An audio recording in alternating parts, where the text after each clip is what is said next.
é natural. Né? Então, nós conversamos com o pastor Arão e o pastor Arão nos deu, né, mais essa oportunidade de nós estarmos ministrando, né, de continuar, começar um outro módulo, né? Então, agora nós estaremos estudando sobre os profetas. A gente vai dar todos os profetas, né? Mas, a princípio, a gente sempre começa com os profetas maiores. Profetas maiores, né? Então, a gente vai ministrar essa aula sobre os profetas maiores hoje. Então, nesse caso, a gente vai trabalhar com uma introdução a esses, aos livros dos profetas, né? Conforme nós aprendemos, a Bíblia, a nossa Bíblia, ela está dividida, isso nós até estudamos na escola bíblica dominical, só relembrando, inclusive, na lição de ontem, né? Que a nossa Bíblia, ela tem uma estrutura, ela tem uma divisão. A Bíblia, a nossa Bíblia, a Bíblia que nós usamos, né? Ela é dividida em Pentateuco, que são os 5 primeiros livros escritos por Moisés, depois históricos, que vai de Josué a Esther, depois poético, que vai de Jó a Cantares de Salomão, e depois os proféticos, que vai de Isaías a Malaquias. Os livros proféticos, eles têm uma subdivisão, eles se dividem em 2, os profetas maiores e os profetas menores. Qual é a diferença?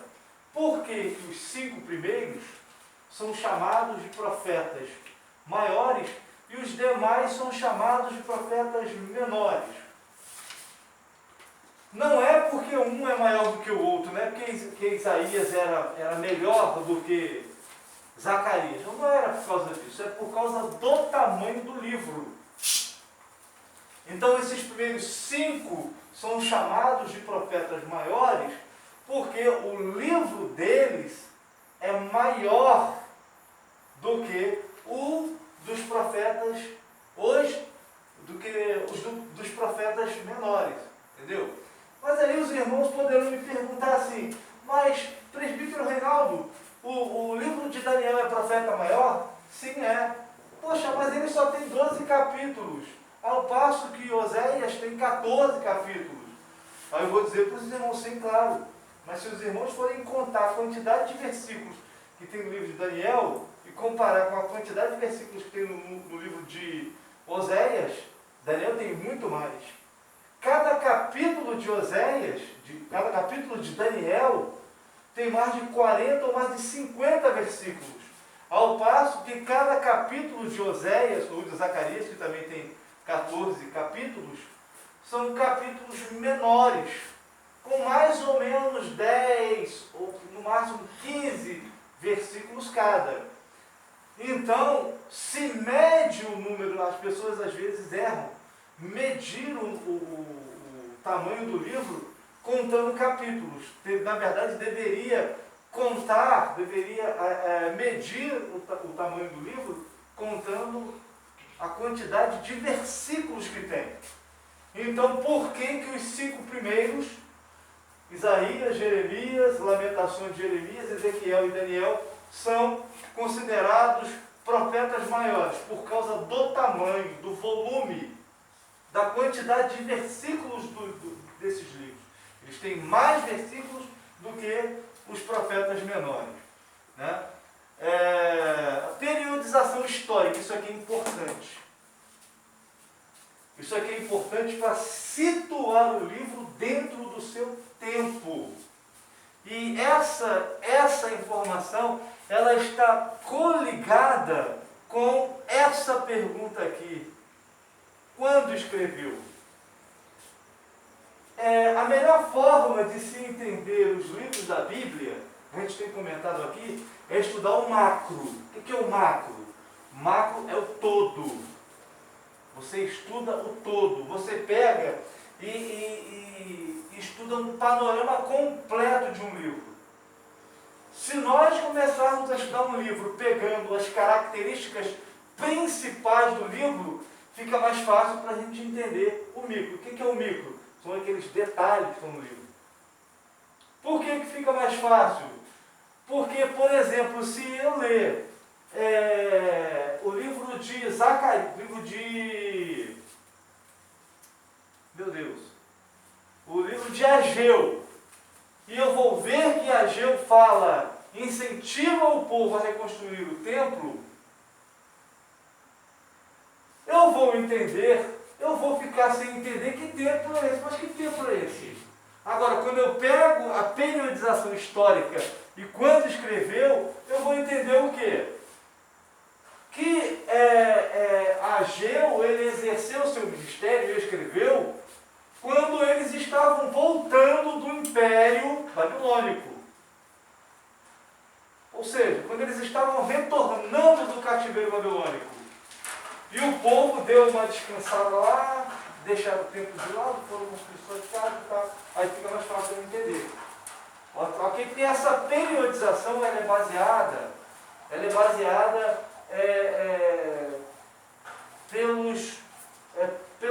vamos colocar assim, pelos países que dominaram sobre Israel. Deu para dando para entender direitinho? Tá? Pelos países que dominaram Israel. Pelos impérios, chamados impérios mundiais. E que impérios mundiais são esses? O Império Egípcio. Aí a gente vê que Moisés, ele estava saindo do... É claro que os irmãos, a maioria, já estudou o Pentateuco, né? Mas aí Moisés, ele está saindo do Império Egípcio. Né? Então... Oi? Quem era rico? O Império Egípcio era rico, exatamente. Exatamente, parabéns. Né? Então, aí... Pode falar. Moisés era fácil, né? É fácil de captar. Porque é um dos primeiros livros e ali começa a luta do povo, né? Porque as pessoas, quando vão pregar, falam muito que o mar abriu e tal. Aí você fica assim, poxa, o mar abriu, eu vou ler o que é, o que quer dizer. E ele vivia num local rico, onde havia exploração do povo, que ele queria ajudar, né? O povo não ficar sendo explorado. Aí, quando ele resolveu ir embora, né? Que deu confusão. Exatamente, então. Ele sai durante o Império Egípcio. Né? Aí, depois do Império Egípcio, vem o Império Assírio. Eu estou falando dos impérios que dominaram sobre Israel. Né? Que dominaram sobre os povos que escreveram e que viveram a história bíblica. Né? Então, depois do Império Egípcio, anos depois, né? Mais de 100 anos depois, muito mais, veio o Império Assírio. Depois do Império Assírio, veio o império chamado Neobabilônico. Neobabilônico por quê? Porque teve um outro Império Babilônico que foi... ele foi contemporâneo do Império Egípcio, só que ele não afetou Israel, ele não dominou Israel. Na época do Hammurabi, do rei Hammurabi, do Código de Hammurabi. Quem já estudou o Código de Hammurabi? Foi a império da época desse rei. Aí tem o Império Neobabilônico, que é aquele império fundado por Nabucodonosor.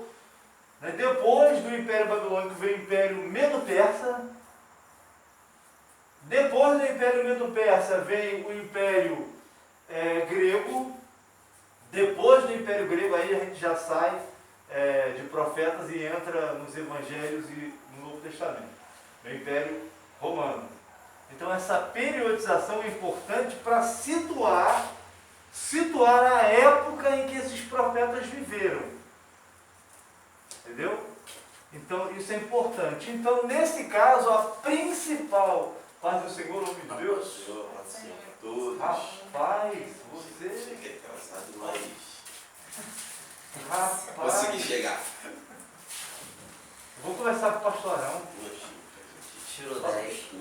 Fala, pastorão. Por isso que a nota dele tá alta aí, ó, tá vendo? Não, eu tirei nota Eu tenho que conversar com o pastorão, ó, tem que dar a nossa para os irmãos também. Isso, fiquei até com vergonha Aí agora. os Depois irmãos pra calor, pra trazer um café. Aí olha, Esse trabalho o dia inteiro pra tem que fazer dar uma um nota café especial quente. para os irmãos que abençoam os professores. Uma coisa mais fresquinha. Querido, Tá a quente. gente, assim a gente fica mal acostumado, né?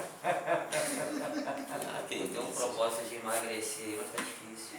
Você tá mal. Mas você tá magro, o pior sou eu, cara. Meu Deus. A gente não vamos entrar nesse mérito não, hein? Não perde o foco da aula, não. Mas daí, vamos lá então.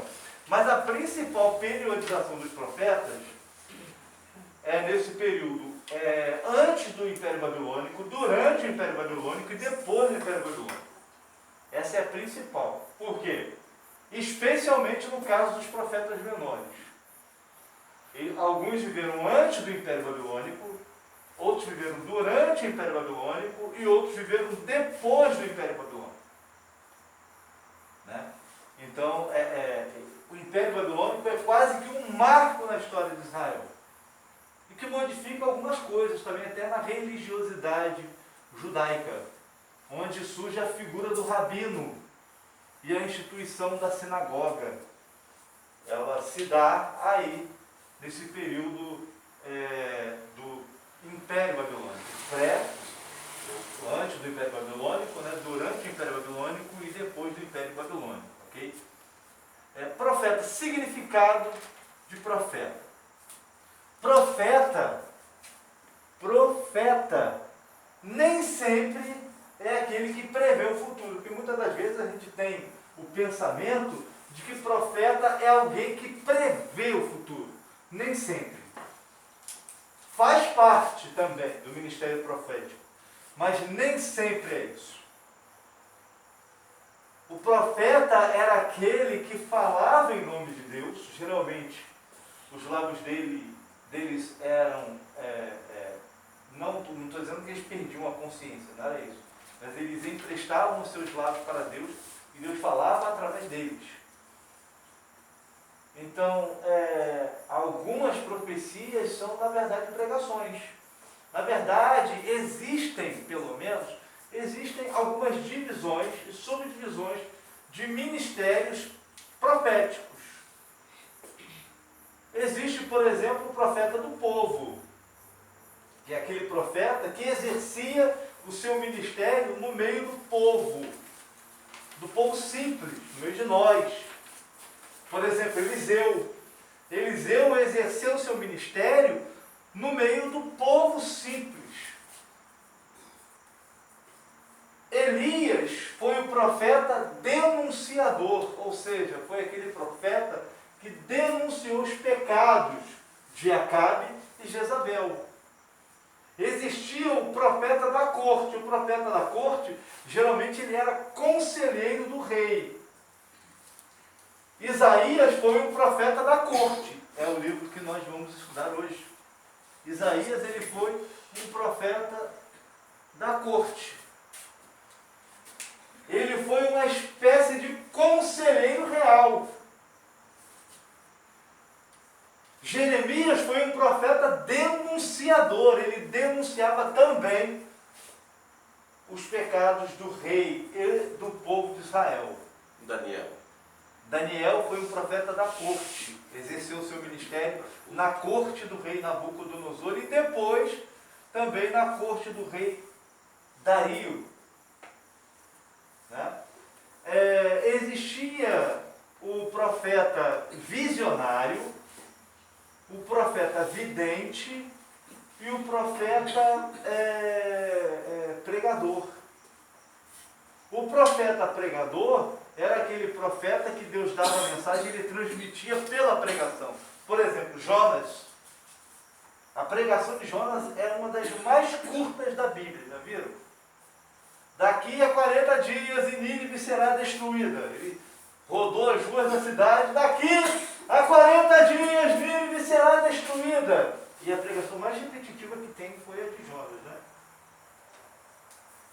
Eu não gosto de pregar, eu não gosto de ministrar pregação repetitiva. Mas quando Deus manda é bom pregar, né? E a gente sempre gosta de pregar coisa nova, né, Presbítero Rafael? Mas quando Deus manda, a gente acaba repetindo a mesma mensagem, né? E Elias? Elias foi profeta denunciador. Além disso, ainda tem outras coisas, ainda tem outras caracterizações. Mas continuando essa, o profeta vidente era o profeta que Deus mostrava o futuro ou dava mensagem através de visão. Através de visões. João Batista. João Batista foi um profeta denunciador. Denunciou os erros e o pecado do rei Herodes. Porque a gente dá muita ênfase, né, profetas como Elias, que Deus fez grandes, né, feitos através dele lá. João Batista não fez feito nenhum, só denunciava ali, falando assim, arrepender, porque a Jesus vem e fala que nascido de mulher não havia profeta maior. Né? Eu me pergunto, a expressão, um ano que morreu o rei Uzia, foi apenas para datar o início dessa chamada? Ou o rei Uzias tinha alguma influência sobre Isaías? Sim, na verdade, foi primeiro para datar o livro. Uma característica importante dos livros dos profetas, eles não estão escritos em ordem cronológica. Não estão escritos em ordem cronológica. Com exceção de Jonas. Os livros proféticos não estão em ordem cronológica. Na verdade, o capítulo 6 de Isaías era para ser o capítulo 1. Ele inicia seu ministério no capítulo 6. O capítulo 6 era para ser o primeiro. Daniel é a mesma coisa. Qual é a cronologia, a sequência histórica do livro? É estabelecida através da data de reinado dos reis, né? Então tem, primeiro Nabucodonosor, isso pelo que está escrito no livro do profeta Daniel. Vamos tirar um pouquinho aqueles reis que não estão escritos no livro, vamos botar só os que estão escritos. Daniel, Belsazar, Dario, né? Dario reinou junto com Ciro. Ciro reinava na Pérsia e Dario foi uma espécie de rei vassalo que reinava sobre a Babilônia. Né? Mas o rei que mandava mesmo era o Ciro. Se a gente for ver isso principalmente a partir do capítulo 6, eu não lembro se os irmãos podem pegar e até verificar, ora ele fala que foi no tempo do rei Dario. Mas no início, aí depois ele fala que foi durante o reinado de Belsazar. Mas Belsazar era para ser o primeiro. E o reinado de Belsazar vem primeiro, vem antes do de Dario. Né? Então eles fazem muito isso. Então os livros eles não estão escritos em ordem cronológica. Ok? Também o rei Uzias era primo de Isaías. Entendeu? Então tem uma influência por ser primo. E ao mesmo tempo ele está colocando a data do livro. E outra coisa, o ministério de Isaías não começa depois da morte do rei Uzias. Tem pregador que comete esse erro. O ministério de Isaías não começa depois da morte do rei. Começa no ano da morte do rei. Mas o profeta começou a ministrar no dia 24 de janeiro de 2024, por exemplo. Né? Mas a morte do rei foi no dia 25 de janeiro. Não, mas ao mesmo tempo, começou no ano. Foi no ano que morreu. Mas foi antes da morte do rei. Porque senão ele iria entrar em contradição com o capítulo 1, versículo 1, que diz lá que o profeta Isaías, ele profetizou nos dias de Uzias, Acais, Jotão e Ezequias. Foi nos dias de Uzias também, quando Uzias estava vivo. Ok? Então, o profeta visionário era aquele profeta que ele transmitia sua mensagem por visões. um pouco parecido com o vidente. A diferença é que o vidente, Deus mostrava a ele as visões, né? E ao ponto que o profeta visionário, ele transmitia a mensagem por visões. Dos profetas maiores, Isaías foi o que teve um ministério mais longo, Não, porque Isaías foi aproximadamente 50 anos de ministério, foi? 40 anos mais ou menos. Jeremias também teve um reinado longo. Mas ambos teve um espaço, um ministério bem construído, bem longo. Né? Então, no caso de um sacerdote, tem um ministério de profeta. O único foi Samuel, que eu me lembro. Aquele Zacarias, o pai de João. Não, mas ele não foi profeta, ele foi sacerdote. É sacerdote, ele, no caso, só teve a visita do anjo. Alguns profetas eram levitas, eram descendentes de sacerdotes, só não exerceram o sacerdócio. Ezequiel era sacerdote, estava na família sacerdotal, o João Batista, o próprio João Batista, Jeremias, né, eles vinham da família de Arão. Poderiam até ter sido sacerdotes, mas não foram, exerceram o ministério O direito profético. Isso. Exerceu o sacerdócio. Isso. Agora, uma outra caracterização do ministério profético é que existia o profeta canônico e o profeta não canônico. O profeta canônico era aquele que escrevia, cujos livros têm o seu nome. Por exemplo, quais são os profetas canônicos? Isaías, Jeremias, apesar que Jeremias não escreve. Ele tem um escritor que acompanha ele e escreve. Mas ele também é colocado entre os canônicos, porque ele teve uma participação na escrita. O profeta Ezequiel, o profeta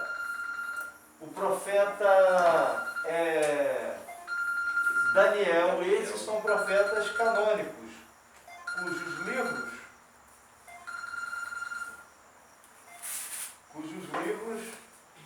eles escreveram ou eles ditaram e outra pessoa escreveu. No caso de Jeremias, Reinaldo, aquela parte que Deus fala com Jeremias para escrever novamente as palavras que ele iria dizer, porque botaram fogo, queimaram alguns. Nesse caso aí, é uma pessoa que escreve para Jeremias, porque Deus fala com Jeremias. Uma pessoa que escreve. Foi um escriba chamado de emanuense. Na verdade, o emanuense é a função, né? O nome do escritor está no livro. Está no livro de Jeremias. Então ele teve uma pessoa que acompanhou ele, que ia escrevendo o que ele transmitia, mensagem. Né? Então esses são os profetas canônicos, Jonas, o Ageu, Zacarias, Malaquias, Sofonias, Miqueias, Obadias, etc. Foram profetas canônicos, porque eles profetizaram e escreveram. Ou tiveram